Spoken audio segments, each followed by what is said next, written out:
धन्यकार जी। दानकार जी। कैसे हो आप? कृपा जी, बख्शिश। आप जी कैसे हो? House your day? आज तो दिन की शुरुआत ही इतनी सुंदर हुई कि सुबह से बहुत ही इलेटेड फील हो रहा है। अच्छा जी, ऐसा क्या एक्सपीरियंस हुआ? हम सबके साथ भी शेयर करो। हाँ जी, आजकल एक रूटीन बनाया है कि सुबह उठकर संपूर्ण अवतार बानी के शब्द पढ़े जाएं। दिन की शुरुआत ही सद्गुरु की वाणी से, सद्गुरु की टीचिंग से की जाए। तो आज जो शब्द सामने आया उसकी स्टार्टिंग लाइंस कुछ इस प्रकार थी। हर जर्रे विच सूरत तेरी, हर पत्ते ते तेरा नाम, इधर उधर चार चुफेरे, तेरी सूरत तकदा हाँ। और कुछ देर बाद जब बाहर गई तो नज़ारा भी इस प्रकार था। हरे भरे पत्ते और उन पर बारिश की बूंदें, बारिश के बाद वो भीनी मिट्टी की खुशबू, नीला आसमान। ये खूबसूरत रचना इस रचनहार का ही एहसास करा रही थी। It was as if the creation was leading me directly to the creator. वाह जी, आपकी बातें सुन के तो मुझे गीत की वो पंक्तियाँ याद आ गई कि इधर तू है, उधर तू है, चारे पासे तू मेरे, क्यों गुण ना गावां मैं तेरे। And today amidst all the advancements in every aspect of life, जितनी भी इनोवेशंस, डिस्कवरीज तक आज इंसान पहुंच पाया है, all are inspired by this creation itself। पर एक भक्त हमेशा ये बात ध्यान रखता है, जो कुछ दिसदा है नजरी आंदा है, ऐसे दा है सगल पसार। वरना अक्सर ध्यान रचना तक ही सीमित रह जाता है। इस रचना से इसके रचनहार तक का जो सफ़र है, उसे तय करने की सोझी एवं ताकत हमें देते हैं सद्गुरु। भक्त हमेशा इसी एहसास में अपना जीवन गुजारता है कि ऐ सबो कुछ मिट जाना है, बाकी कुछ नहीं रहना यार, कहे अवतार है एहो सब कुछ, इसनु ही कहंदे नंकार। That was such a beautiful reminder कि जहाँ इस क्रिएशन की कद्र करनी है, उससे कहीं ज़्यादा इस क्रिएटर को भी याद रखना है। जी, तो आइए इस निराकार दातार का एहसास कैसे बना रहे और ये एहसास कैसे इस जीवन को सुंदरता प्रदान करता है, इसी बारे में करते हैं बात। और इस सफर में आपके साथ रहेंगे मैं नवदीश, मैं समदिशा। नमस्कार, धन निरंकार।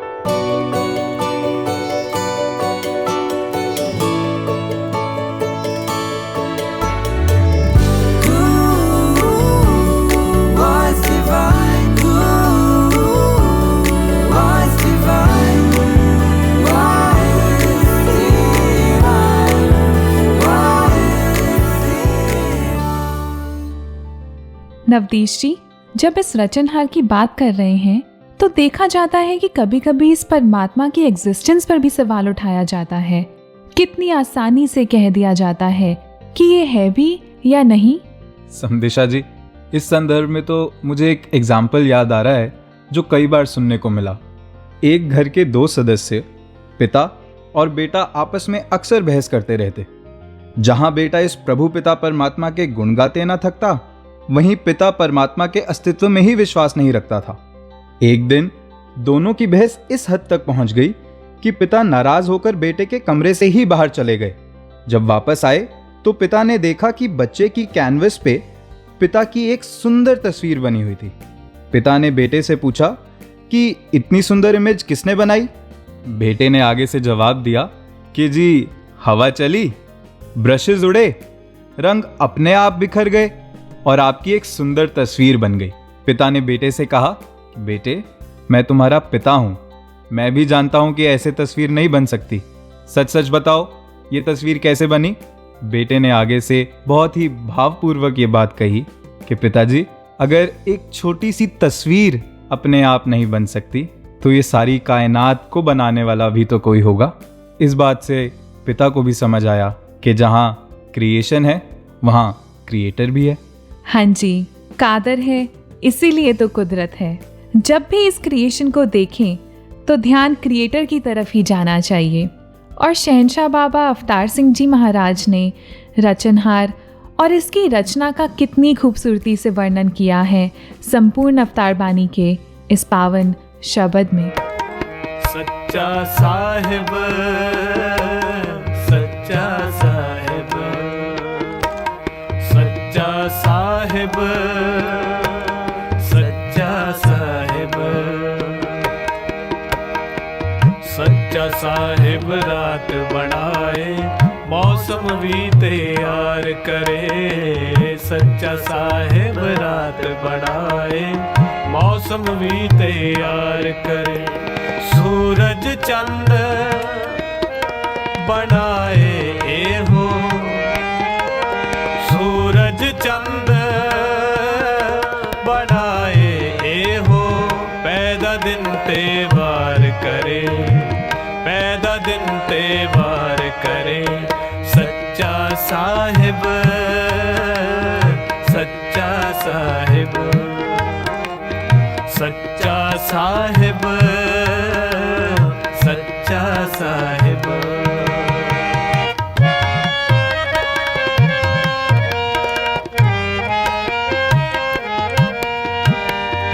मेरा साहिब सब तो वड्डा,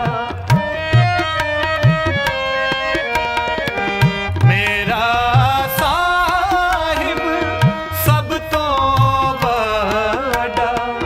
समझे विरला एदी जान,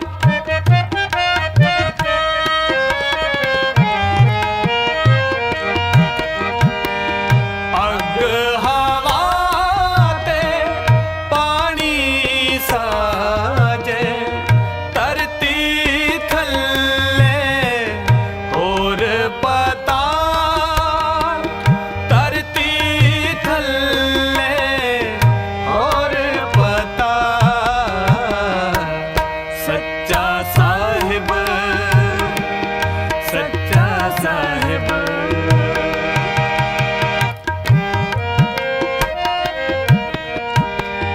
रंग बरंगे पुतले साजे।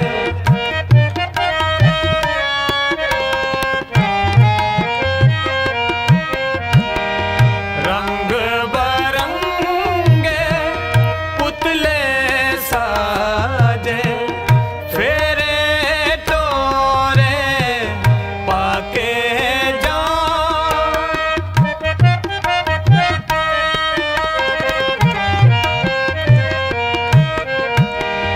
कोई कोई बुझे रंग एदेनु। कोई कोई बुझे रंग एदेनु। विरले सके ने पहचान, विरले सके ने पहचान। सच्चा साहिब, सच्चा साहिब, सच्चा साहिब, सच्चा साहिब। सच्चा साहिब रात बनाए, मौसम भी तैयार करे। सच्चा साहिब रात बनाए, मौसम भी तैयार करे। सूरज चंद बनाए ए हो, सूरज चंद बनाए ए हो। पैदा दिन त्योहार करे, पैदा दिन त्योहार करे।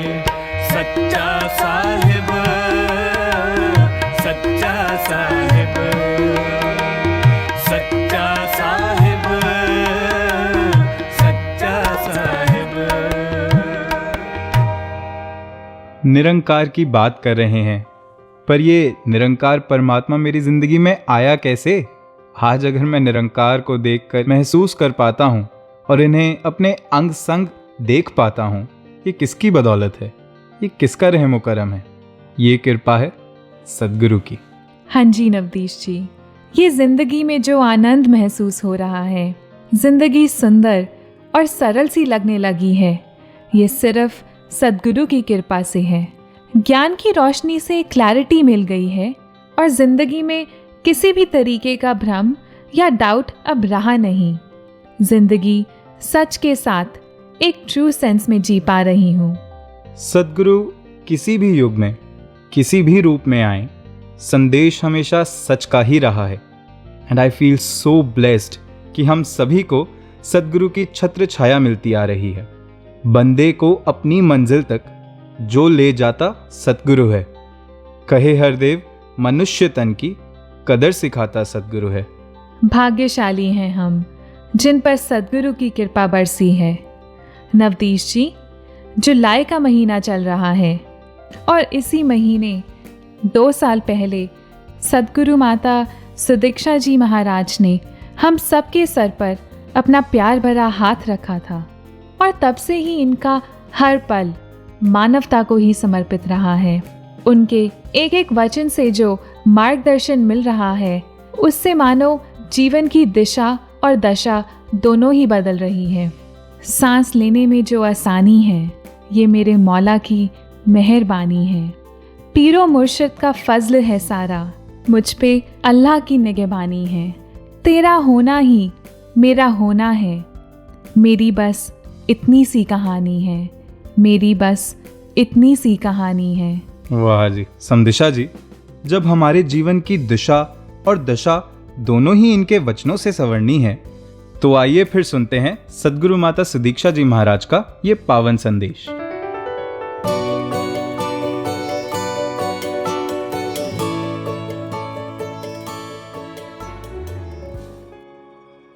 जिस तरह कबीरदास जी का भी अगर हम एक उदाहरण लें कि वो पहले भी अपने सारे ये धर्म ग्रंथ स्क्रिप्चर्स इत्यादि पढ़ते थे, अगर वो सिर्फ पढ़ते ही रहते और उनकी जीवन में रामानंद जी जब सद्गुरु रूप में आए उन्होंने कबीरदास जी को वो ऐसी आँख दे दी जिससे अब वो जो पढ़ते थे वो उनको समझ भी आने लग गया। जैसे उन्हीं द्वारा ये लाइनें हैं कि बैठा पंडित पढ़े पुराण, बिन देखे का करे बखान, तू कहे कागज़ की लेखी, मैं कहूँ आखन की देखी।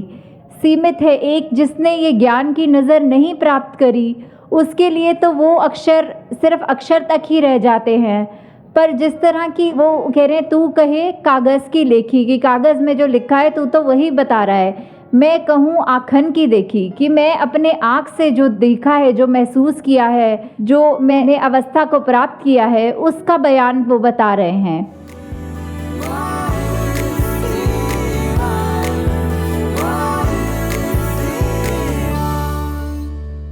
समदिशा जी, अभी कुछ दिन पहले when I was talking to some of my friends regarding the ongoing COVID-19 situation, they were quite tensed about what will happen, how will we survive this situation, and I was just trying to calm them down. One of them asked कि भाई तू कैसे इतना शांत है? तो नवदीश जी, आपने फिर उन्हें क्या जवाब दिया? जी, उस वक्त जहन में बस शुक्राने का ही भाव आया कि शुक्र है सद्गुरु, आपने ये समझ बख्शी कि ज्ञान लेने का बेनिफिट ये नहीं कि परिस्थितियां हमेशा एक सी रहेंगी, बल्कि रिस्पॉन्सिबिलिटी ये है कि एज अ पर्सन मुझे अपना रोल समझ आ गया है। ऐसे वक्त में जहां सब डिफरेंट इमोशन से गुजर रहे हैं, may be anxiety, fair, anger या सैडनेस, वहां मुझे ये एहसास रहे कि जो हो रहा है वो रज़ा में हो रहा है। मुझे विश्वास है अपने माझी पे, खुद संयम रखकर मेरा रोल उनकी हेल्प करने में आए, बस जो है उसकी एक्सेप्टेंस आ जाए। ये अवस्था जिसका आप जिक्र कर रहे हैं, ये जीवन में आती कैसे है? How to practically have it in our life? आइए जानते हैं हमारे पैनलिस्ट आदरणीय विवेक मौजी जी से, who is the coordinator of प्रचार विभाग एंड प्रेस एंड पब्लिसिटी।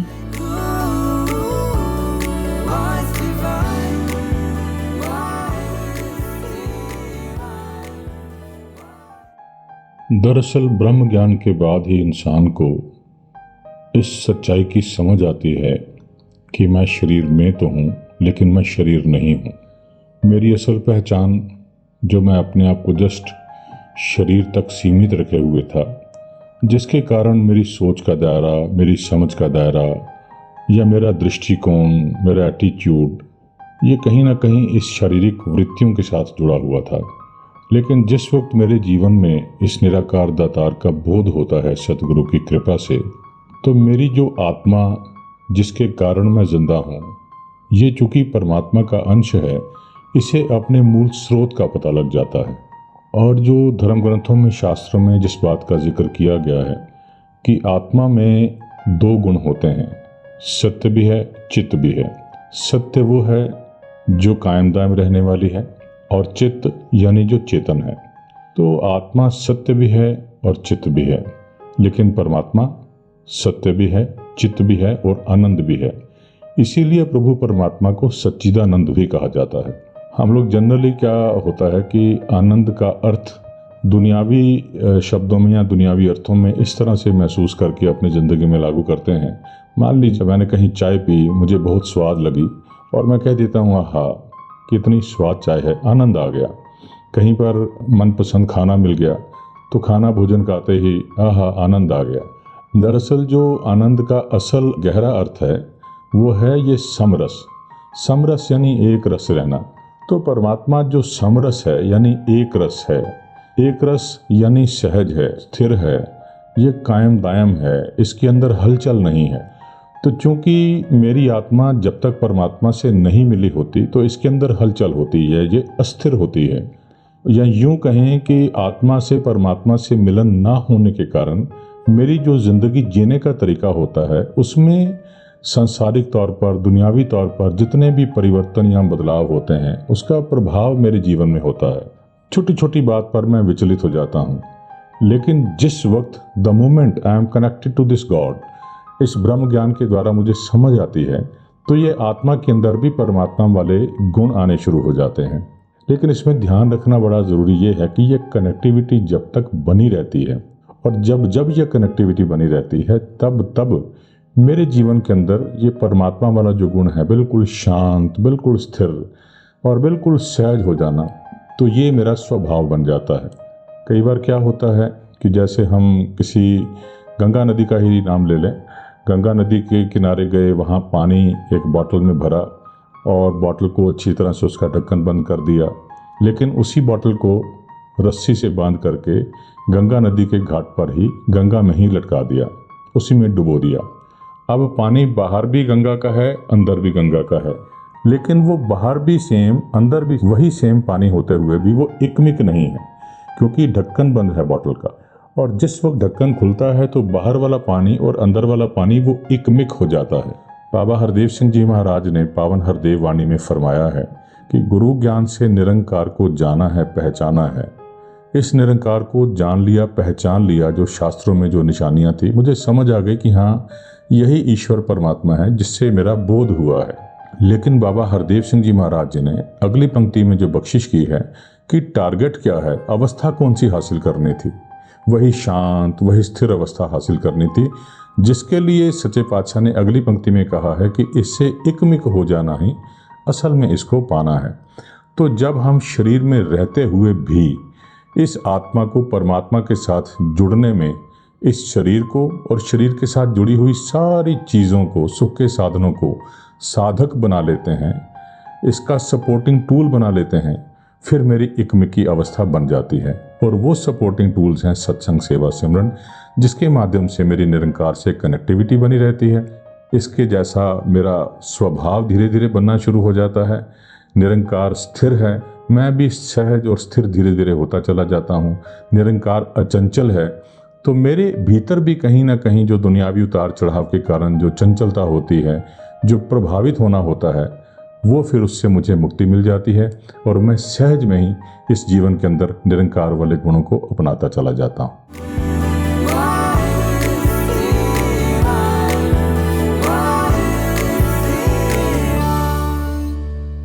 महात्माओं के भाव अपने आप में ही कितने मुकम्मल थे। जी बिल्कुल, और उन्होंने बड़े ही सरल शब्दों में इस विषय पर प्रकाश डाला। आइए आगे बढ़ने से पहले सुनते हैं ये मधुर गीत।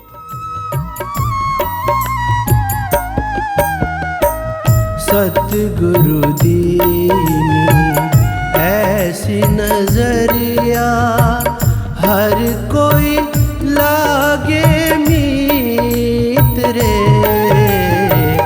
अब नहीं लागे कोई पराया, अब नहीं लागे कोई पराया।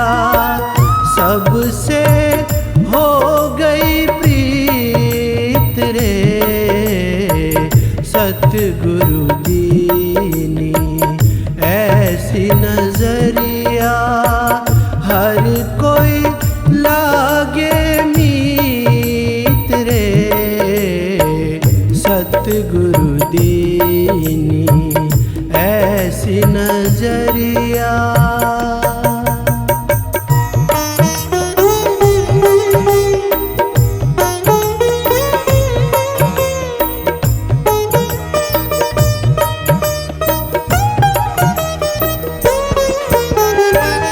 अंग संग देखा मैंने सवरिया, अंग संग देखा मैंने सवरिया, पाई है निज घर की खबरिया, पाई है निज घर की खबरिया, जन्म लिया है जीत रे, सतगुरु दीनी ऐसी नजरिया, हर कोई लागे मीत रे, सतगुरु दीनी ऐसी नजरिया।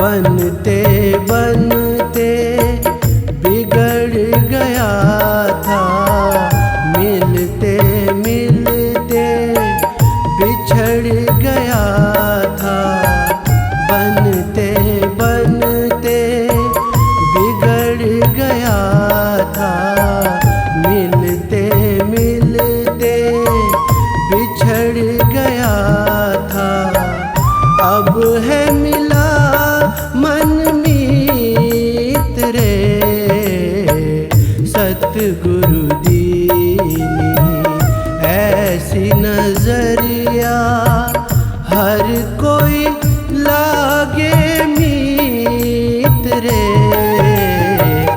अब नहीं लागे कोई पराया, अब नहीं लागे कोई पराया, सबसे हो गई प्रीत रे, सतगुरु दीनी ऐसी नजरिया, हर कोई लागे मीत रे। संदेशा जी, एक बात सुनाता हूँ। जी। एक बार एक इंसान सड़क पर चल रहा था, पीछे से किसी कार ने उसे हॉर्न दिया। हॉर्न तो उसने सुना, पर वो रास्ते से हटा नहीं। 2 बार, 3 बार, 4 बार भी जब हॉर्न मारने पर वो रास्ते से नहीं हटा, तो जो ड्राइवर था वो फ्रस्ट्रेट होके गाड़ी से बाहर निकला और उस आदमी को जाके बोला कि भाई साहब, क्या बात है, आपको हॉर्न सुनाई नहीं दे रहा? तो उस शख्स ने जवाब दिया, बिल्कुल सुनाई दे रहा है। तो ड्राइवर कहता, अरे तो फिर हटते क्यों नहीं? उस इंसान ने कहा, भाई साहब, कैसी बातें कर रहे हैं, आप तो इतने पढ़े लिखे लग रहे हैं, आपने मुझे हॉर्न मारा, मैंने हॉर्न सुना, अब इसमें हटने हटाने की बात कहाँ से आ गई? ऐसा लगता है कि इन महात्माओं के मुख से जो भी वचन आते हैं उनका फायदा तभी है जब हम इन्हें बोलने सुनने तक महदूद ना रखकर अपने जीवन में क्रियात्मक रूप दे पाएं। नवदीश जी, आपने तो हंसी हंसी में इतनी गहरी बात कह दी। और अगर ऐसे ही सहज में हर बात से सीख लिया जाए तो हर पल को सुंदर बनाया जा सकता है। कुछ ऐसा ही है हमारा अगला सेगमेंट, सीखें हंसते हंसते। अजी सुनते हो? You hearing me? क्या कर रहे हो? What you do? न्यूज़ देख रहा हूँ। ऐसे घबरा क्यों रहे हो, जैसे हॉरर फिल्म देख रहे हो? न्यूज सुन के टेंशन आ रहा है। तो मत सुनिए ना। तो भी टेंशन आता है, कोई जरूरी न्यूज छूट गई तो। चलो न्यूज बंद कर देता हूँ। अब बोलो मैं क्या करूँ? Come to join my hand. क्या तुम्हारे हाथ से जुड़ जाऊं? मेरी इंग्लिश आपके समझ में आती ही नहीं। मुझे कहना है मेरा हाथ बटाइए, सब्जी काट दीजिए। हाँ, वो तो काट दूंगा, ये तो मेरे बाएं हाथ का खेल है। सिर्फ बोलते ही हो। It's my left hand gift. कुछ नहीं करोगे आप। वो तो मेरे दादाजी की बिल्ली वाली बात हुई ना। मेरे दादाजी कहते थे मेरी बिल्ली चाहे तो शेर को भी हरा सकती है। तो मैंने कहा तो फिर हराती क्यों नहीं? तो दादाजी बोले वो चाहती नहीं ना। वैसे ही आपका हो गया है, करना तो बहुत है पर चाहते ही नहीं ना। ऐसी कोई बात नहीं, करने वाला था मगर बीच में वो छींक आ गई। छींकने की वजह से नहीं किया, ये तो सुपरस्टिशन है। वो सुपरस्टिशन नहीं होता, वो सुपरस्टिशन होता है। भावनाओं को समझो, शब्दों को नहीं। I know my English is not बराबर कम टू मी, लेकिन इस बात के लिए मैं टेंशन लेती हूँ क्या? नहीं, कुछ दिन प्रैक्टिस के बाद वो भी आ जाएगी। खुद पे विश्वास रखना जरूरी है। मैंने खाना रखा है, डिनर कर लेना। रात के खाने को डिनर कहते हैं और दोपहर के खाने को लंच कहते हैं। मुझे पता है, मैंने रात का ही बचा डिनर गरम करके दिया है। रात का बचा डिनर गरम करके दिया है। अभी रात को दोपहर का बचा हुआ लंच मत देना गरम करके। आपको तो इस बात का भी टेंशन आता है? मुझे तो बार बार टेंशन क्यों आ रहा है, इस बात का भी टेंशन आता है। टेंशन तब आता है जब निरंकार के प्रति अपना अटेंशन कम हो जाता है। हम भूल जाते हैं कि अंग संग में ये शक्ति मौजूद है। मैं तो इसी से ही अरदास करता हूँ। एक दिन मैं सत्संग जा रहा था, बस स्टॉप पे खड़ा था। मैंने कहा दातार जल्दी बस भेज देना। इतने में बस आई पर बस स्टॉप पर रुकी ही नहीं। फिर मैंने अरदास की, दातार बस भेजना और वो स्टॉप पे भी रुक जाए। इतने में बस आई, लेकिन उसमें इतनी भीड़ थी कि मैं चढ़ ही नहीं सका। वापस अरदास, दातार बस भेज देना और वो खाली भेज देना। और क्या कहूँ, इतने में बस आई पूरी की पूरी खाली थी। मैं बस में चढ़ने लगा तो कंडक्टर बोला उतरो उतरो, ये बस सीधे डेपो जाएगी। मैं बोला बस। अब जिसके लिए अरदास की थी वो बस हो गई। मैं भी एक दिन बस स्टॉप पे खड़ी थी। मैंने भी दातार से अरदास की, दातार सत्संग जाना है, तू ही पहुंचा दे। इतने में महापुरुषों की कार आई। महात्मा जी बोले बहन जी सत्संग जाना है ना, हम भी सत्संगी जा रहे हैं, आइए कार में बैठ जाइए। तुम्हारे लिए कारशार आ जाती है, हम ही बेकार है। मांगते वक्त सब कुछ दातार पे छोड़ देना। पता है ना, 1 महीना सत्संग नहीं मिली तो कितनी बेचैनी बढ़ गई थी।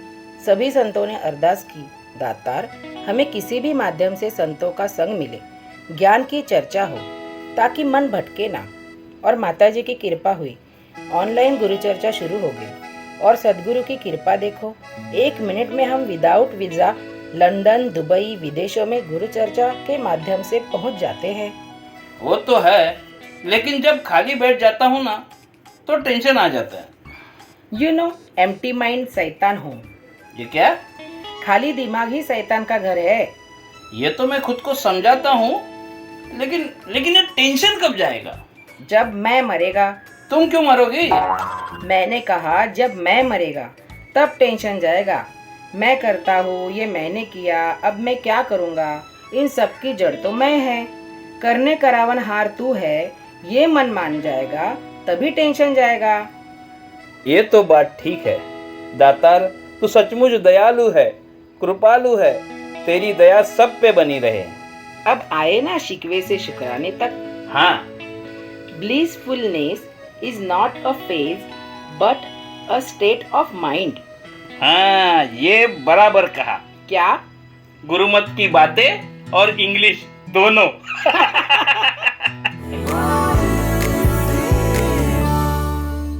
नवदीश जी, हमने कितने सुंदर तरीके से ज्ञान के बाद प्राप्त होने वाले इस आनंद के बारे में जाना, और ये भी जाना कि कैसे निरंकार से जुड़ने के बाद ही लाइफ में ये ब्लिसफुल स्टेट अटेन की जा सकती है।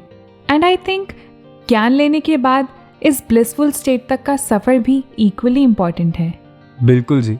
और आपने सफ़र की बात की तो इस सफ़र में 5 यात्री हमेशा हमारे साथ चलते हैं: काम, क्रोध, लोभ, मोह और अहंकार। ज्ञान लेने से पहले जहाँ ये जीवन में उत्पात मचाते हैं, एक इम्बैलेंस क्रिएट करते हैं, क्योंकि हम इन्हें कंट्रोल कर पाएँ ये पॉसिबल नहीं, बल्कि यही हम पर हावी होते हैं। पर ब्रह्म ज्ञान लेने के बाद जब विजडम हमारे जीवन में आती है तो फिर शायद हम इन 5 विकारों का सही इस्तेमाल कर पाते हैं, जो अपने लिए भी कल्याणकारी होता है और दूसरों के लिए भी मददगार सिद्ध होता है। हाँ जी, these emotions and states will come and go. But what is important is that I don't lose my control and continue maintaining my peace. And you know what? Instead of these vices controlling my life, then I decide how and when to use them. And how do I exactly do that? By having utmost faith in Nirankar's plan and his doings, as well as constant awareness of Nirankar. बिल्कुल जी। I think everyone has their own experience on this divine journey. So let's listen to one such experience by Reverend Sanjeev Pawari ji, who's from USA.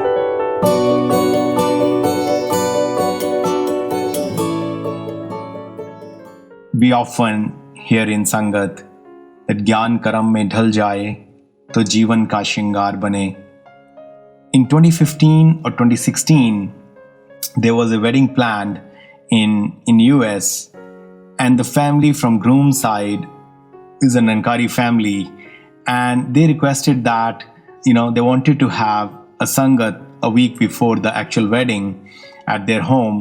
And they also requested that since the bride is from Korea and a lot of family members would be attending the congregation, so it was planned to have all the speakers, everything, all the hymns and the poems, everything in English. And we were instructed that even the state secretary has to make all the comments in English.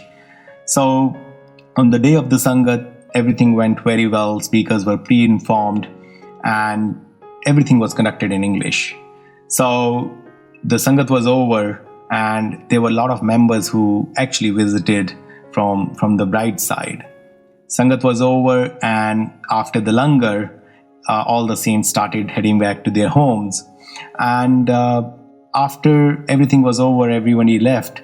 So now only the family members were there from both the sides. So they were having a very informal chat, and the one of the Mahapurush from groom side asked bride's brother that how did you like the congregation, very casually. And he said, oh, it was amazing, it was beautiful. So he said, oh, really? So tell me something which you heard in Sangat, in this congregation. And he couldn't recall anything. He said, okay, tell me one incident or one story that was shared during the final discourses. At this also, he was quiet. He was not able to recall even a single instance from the whole congregation. Now this Mahapurush told him, see, you were just saying you liked the congregation and it was amazing, it was awesome, just to please me. At this he replied, oh, no. When I said it was awesome, it was amazing, I was not referring to the speeches or the hymns those were shared in the congregation. I was actually mentioning about the warmth, the feel, which I experienced in that congregation.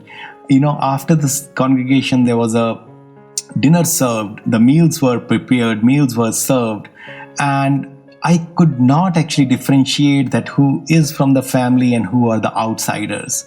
The love which I saw, the way they were serving, and they were changing the trash bags if they were full, they were serving water and everything actually, it was so wonderful, so selfless. That's what I was referring to as amazing and awesome. I couldn't thank Huzur enough, that the whole congregation of 1.5 hours where speeches and hymns and poems, everything was prepared so that they can understand and appreciate. But instead of that, he was able to appreciate, the actions which actually saints performed, and there were no efforts there. It was coming from within, and that's why we always thank our Lord Master Sadhguru Mata Sadiksha Ji Maharaj. That thank you so much, Mata Ji, for giving us all these virtues, all these actions, selfless seva which you are teaching us. May we continue to grow in this. And they always say actions do speak louder than words. And this is what I'm praying for me and for everybody else. Dhanankaraj Ji.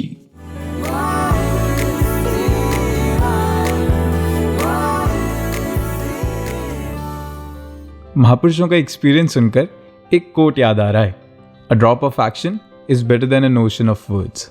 Navdeesh ji, ये सिलसिला तो जारी रहेगा, पर आगे बढ़ने से पहले आइए सुनते हैं एक मधुर गीत। तंग दिलियां रैन खला ताज, शुद्धता बख्शो जज्बाता, न तंग दिलियां रैन खला ताज, शुद्धता बख्शो जज्बाता, सब मिल के रह पाइए,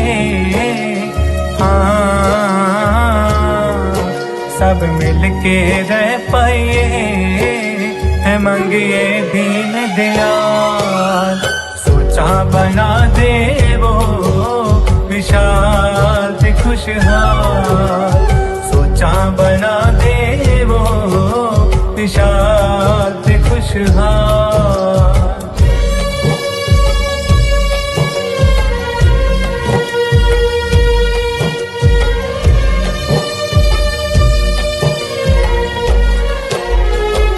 विच तू ही नजरी आवे, सानू दे दियो ऐसी अख साइयां, सानू दे दियो ऐसी अख साइयां, सानू दे दियो ऐसी अख साइयां, तेरा नूर ही सबना विच दिसे, ना लगे कोई वख साइयां, ना लगे कोई वख साइयां, ना लगे कोई वख साइयां, साडी नजर ते नजर करो, साडी नजर ते नजर करो, बख्शो शुद्ध ख्याल, सोचा बना दे वो विशाल ते खुशहाल, सोचा बना दे वो विशाल ते खुशहाल।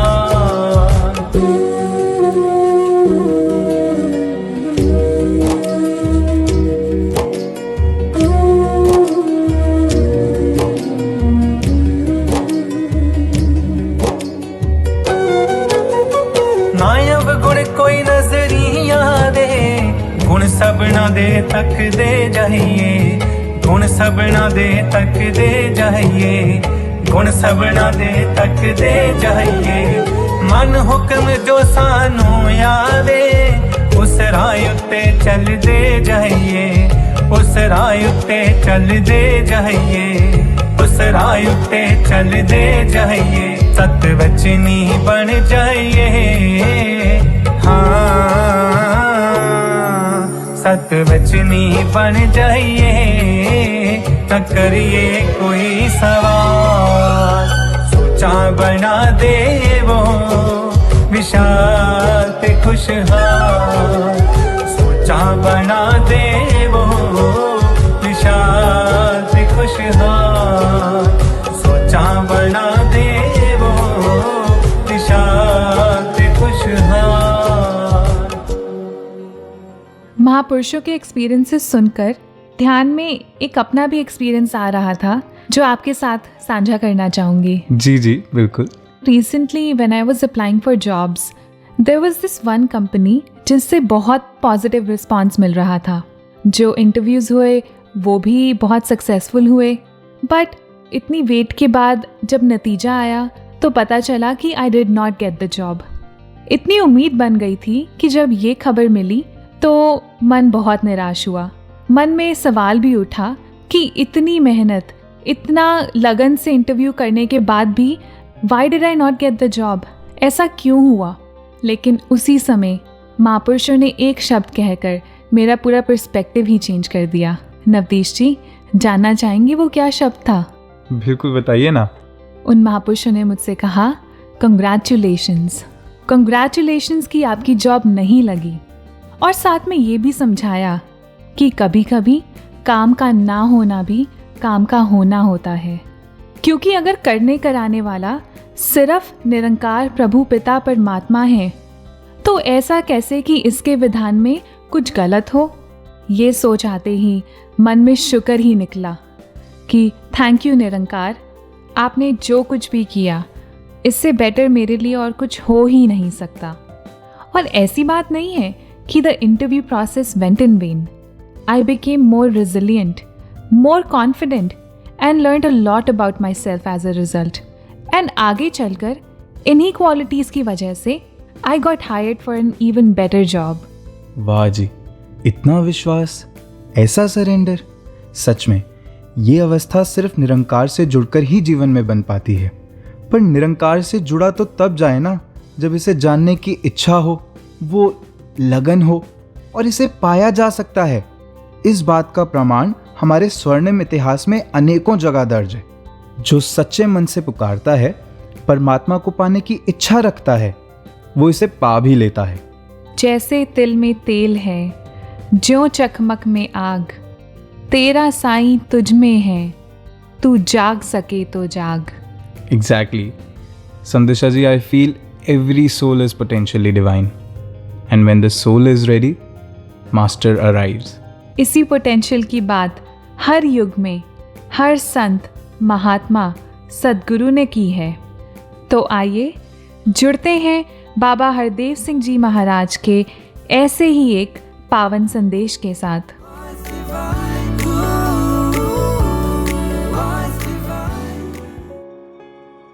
जब तक ये इंसान इस शरीर में आकर इस मालिक खालिक को अहमियत नहीं देगा, इस सत्य को अहमियत नहीं देगा, तो फिर इंसान का रुतबा जानवर और पशुओं से बेहतर ना हो पाएगा।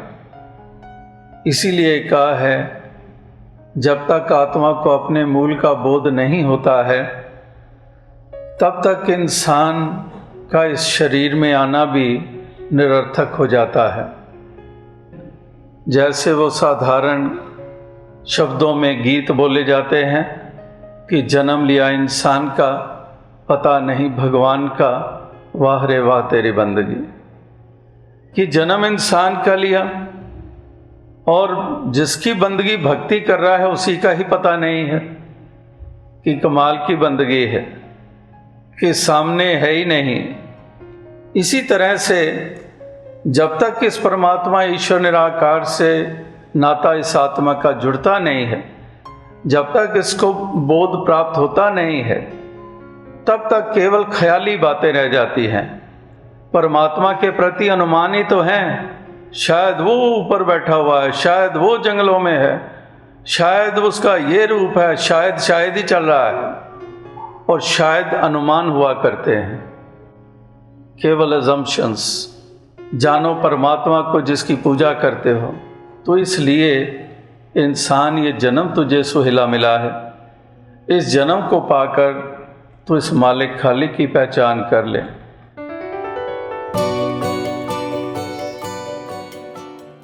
समय कैसे बीत गया पता ही नहीं चला ना संदिशा जी। हाँ जी, बहुत आनंद आया आज की इस डिस्कशन में। जी, मैं एक और थॉट शेयर करना चाहूँगा अपने श्रोताओं से। There is a branch of theatre known as the improvisational theatre, जहाँ there is no script, no context, the scene proceeds as it comes. दो एक्टर्स बिना प्रिपरेशन के स्टेज पे आते हैं और सीन क्या होगा वो ऑडियंस बताती है। मतलब नो प्रेपरेशन, नो डायलॉग्स, ऐसे कैसे? Let me give you an example. So imagine there are two actors who have come up on the stage. They get their location, let's say terrace, a relationship, let's say brothers, and an object, say cup of tea from the audience itself. Now, the actors have to think spontaneously about what could the scene be and try and take it forward. The golden rule of improvisational theatre is yes and. Because the characters do not know what comes next, they trust in their partners, acknowledge their stand on the topic, and continue the scene supporting what your partner has set up. जैसे एक ने कहा कि लगता है बारिश होने वाली है, तो दूसरा उस बात को नकार कर ये नहीं बोल सकता कि मुझे तो कोई बादल नहीं दिख रहे, बल्कि वो एक्सेप्ट करेगा कि हाँ बारिश होने वाली है, तो चलो चाय पकौड़े भी तैयार कर लिए जाएं, और इसी तरह वो सीन आगे बढ़ता चला जाता है। जब इसे स्पिरिचुअल पर्सपेक्टिव से देखने की कोशिश की तो यही समझ में आया कि लाइफ में भी अगर हम ये यस एंड का गोल्डन रूल अप्लाई करें तो लाइफ कितनी सुंदर हो सकती है। दैट यस, जो भी निरंकार ने किया है वो सही है, एंड विद सद्गुरुज ग्रेस मैं इसी को अपने लिए बेस्ट मानकर आनंद का पात्र बनता हूँ। वाह, such a beautiful take on such an interesting concept. Gursikh दाबस एन्ना करतब आपा अर्पण कर देवे, कहे अवतार गुरुदा कम है खाली चोली पर देवे। नवदीश जी, जाते जाते एक बात अपने लिसनर्स को ज़रूर कहना चाहूँगी कि किसी भी चीज़ को प्राप्त करने के लिए 3 बेसिक रिक्वायरमेंट्स होती हैं। उस वस्तु का होना, वो वस्तु प्राप्त करने की मन में जिज्ञासा, और सबसे इम्पॉर्टेंट एक टीचर का, एक ऐसे गुरु का होना जो उस वस्तु को प्राप्त करा सके। सद्गुरु की कृपा से जिन्होंने भी इस निरंकार को पाकर अपना जीवन सफल किया है वो मुबारक के पात्र हैं, और जिन्होंने अभी ये दात प्राप्त नहीं की है तो उनसे यही कहना चाहूँगी कि इसको प्राप्त किया जा सकता है, क्योंकि वस्तु भी है, सद्गुरु भी है, और जिज्ञासा पैदा करना आप पर है। इसी के साथ अपने श्रोताओं से लेते हैं इजाज़त। आपके फीडबैक्स का रहेगा इंतज़ार, जिन्हें आप भेज सकते हैं voicedivine@nirankari.org और studio@nirankari.org पर। तो अब हमें दीजिए इजाज़त। नमस्कार, धन निरंकार।